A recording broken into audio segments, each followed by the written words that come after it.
Because it is the week of the LibDem conference, on the line I have two LibDem switchers, those who have switched to the Lib Dems, not away. To make that clear, Chris Oram is in Bournemouth. He used to be in the Labour Party, and James Mellor is from Halifax. He was formerly of the Conservative parish. Chris, good morning. I'll go to you first. Good morning. Thanks for joining us. What was it for you that changed your mind? Wow.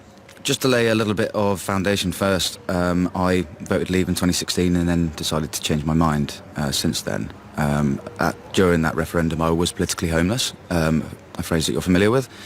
But I was invited to go to Parliament to meet cross-party MPs to discuss the reasons why I voted Leave and why I changed my mind. And some of the MPs that were there, the likes of Rosie Duffield and Ben Bradshaw, Stephen Doughty, very, very good, serious and honest human beings who convinced me that the Labour Party was the place to be if I wanted to oppose Brexit. And I went along with that simply because the Liberal Democrats didn't have, it was quite obvious, they didn't have the power to stand against the two main parties. So that's exactly what I did.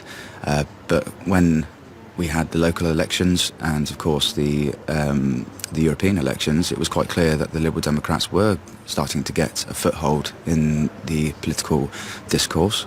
And I felt, well, they are more in line with my values. They are very clear on their policy of Brexit, unlike Jeremy Corbyn, who sat on the fence for far, far too long.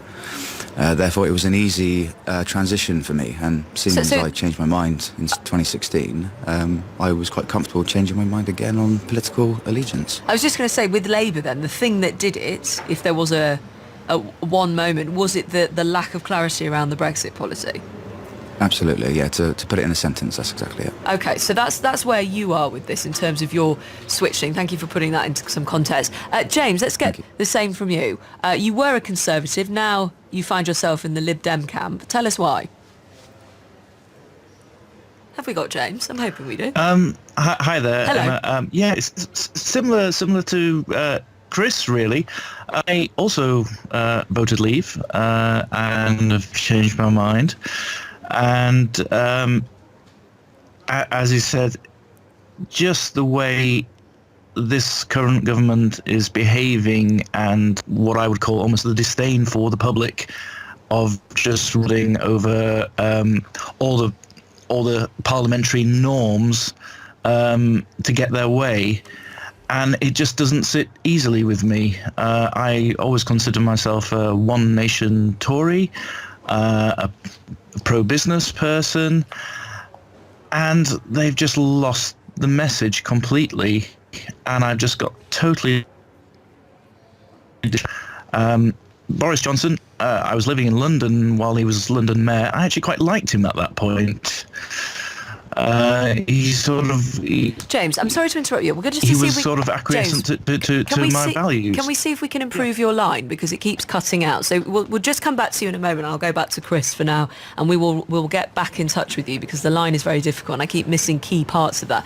Chris, if I come back to you, of course. In terms of the Lib Dems, of course, some people saying they can't now join the Lib Dems because they feel it's too extreme what they have just voted for, what you've just voted for at the conference, the idea of if there is an election of cancelling that referendum. Can you understand why then that leaves a lot of people without a political home? I can. Unfortunately, I think it, again, needs a little bit of foundation, a little bit of context, because it's quite obvious that this current government is not going to allow us a second referendum in order for us to give our consent on what we commissioned them to do in 2016.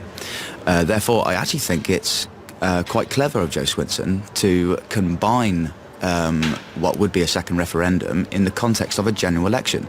Because what she's done is actually just crossed out the words Liberal Democrat and wrote Remain underneath it on the ballot paper. And she's crossed out Brexit Party and put Leave with no deal underneath there. So I understand how some people are sceptical of Jo Swinson's move, and those are fellow Liberal Democrats who are here with me who voted on that particular motion.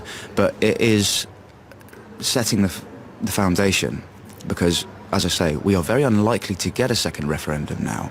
So we have to put other things in place that we can give Remainers something to look to and say, okay, so I there is somewhere that I can place my vote with confidence. Well, that's the way that you see it. James, I hope I can hear you a little clearer now.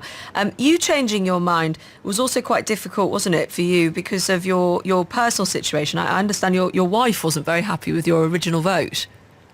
Yes, that is very correct. My wife is actually European, and I suppose I could say I fell foul of the what I would call the lies of the Leave campaign, that we will be staying in the single market and customs union and elements like that, and there would be a further vote if we were to come out of that.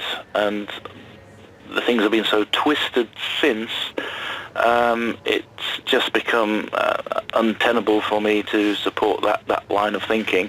Sorry, so your understanding of that campaign, because lots of other people wouldn't say that was their understanding. They thought they were coming out of the single market if they voted Leave. They thought they were coming out of the customs union. Your understanding seems to be different. But your wife being German, was that a very difficult conversation at home?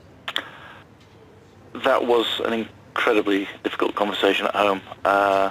Without going into too much detail, but yes, it put a real strain on things for a while, hence why I've become a much more active voice as a Remainer now, because I need to, in my mind, put right what I did wrong.